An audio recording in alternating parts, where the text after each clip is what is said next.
In this video, I'm going to reveal everything you need to know about the September 5th presidential action that just rewrote America's entire tariff playbook.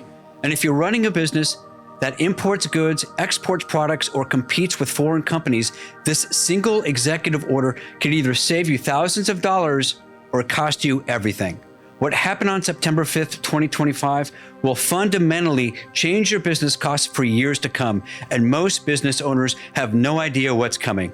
I'm Santiago Cueto, board-certified international business law expert and best-selling author, and I've been analyzing trade policy for decades.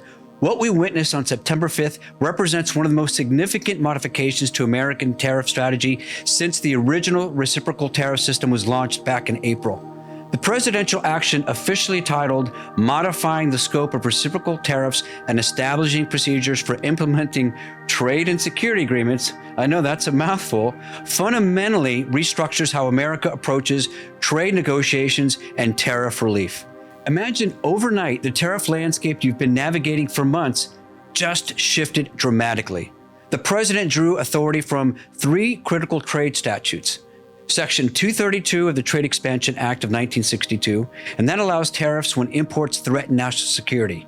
Section 604 of the Trade Act of 1974, that gives authority to modify the harmonized tariff schedule in real time. And Section 301, which enables action against unfair trade practices that burden American commerce. These aren't legal technicalities. They're the tools that determine whether your business pays 10%, 25%, or 50% tariffs on critical inputs. Now, as of September 5th, how these tools get used has changed dramatically. The most immediate change affects what's called the PTAAP Annex, essentially a menu of products that trading partners can earn tariff reductions on by concluding deals with the United States. The September 5th order expands this list significantly, adding aluminum hydroxide, various resin products, and silicone-based materials.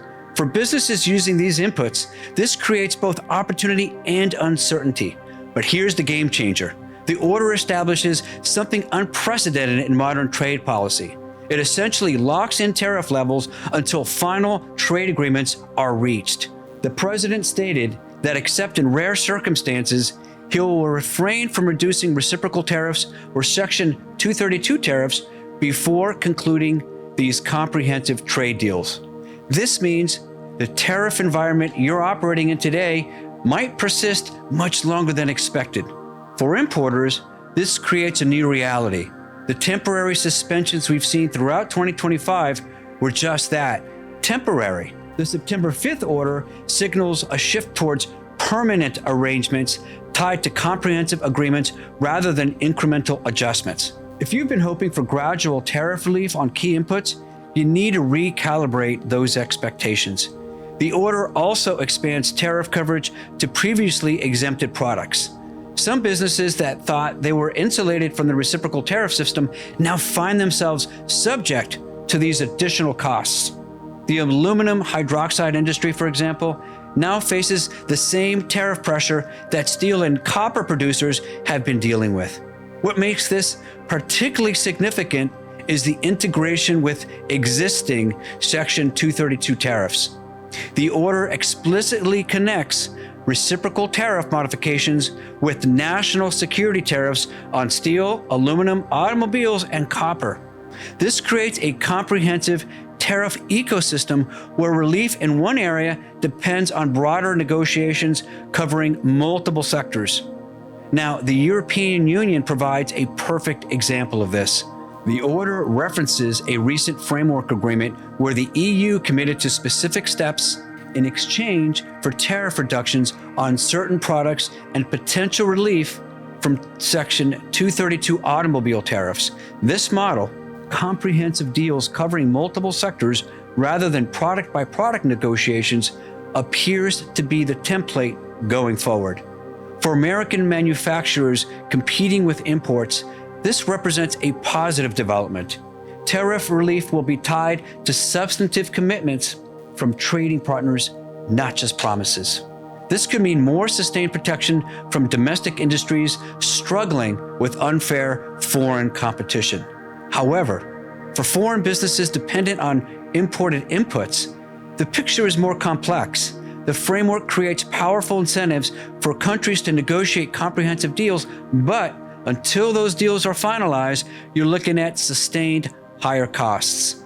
The key is understanding where your trading partners stand in negotiations. The legal authority behind these changes matters for long-term planning.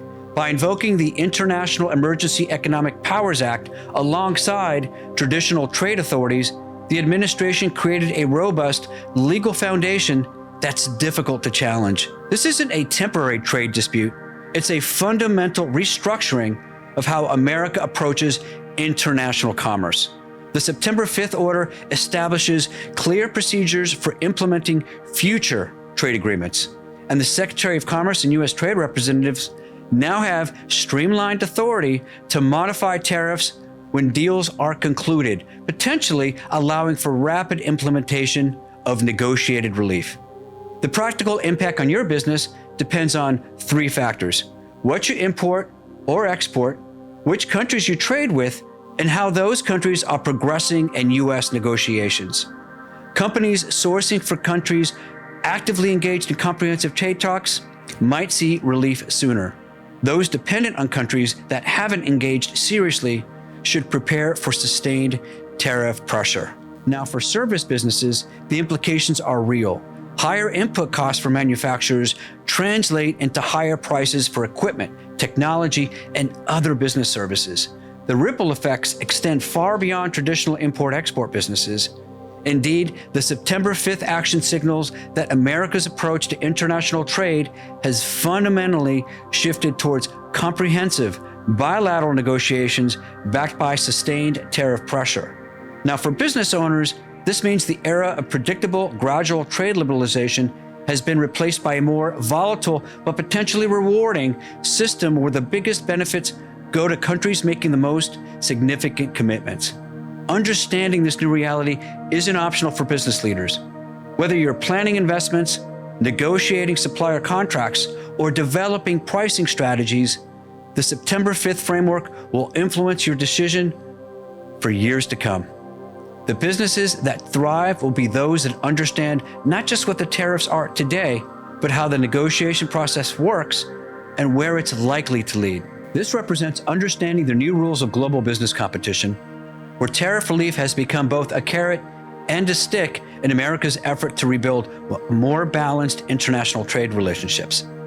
For business owners, staying informed isn't just good practice. It's essential for survival in an increasingly complex marketplace.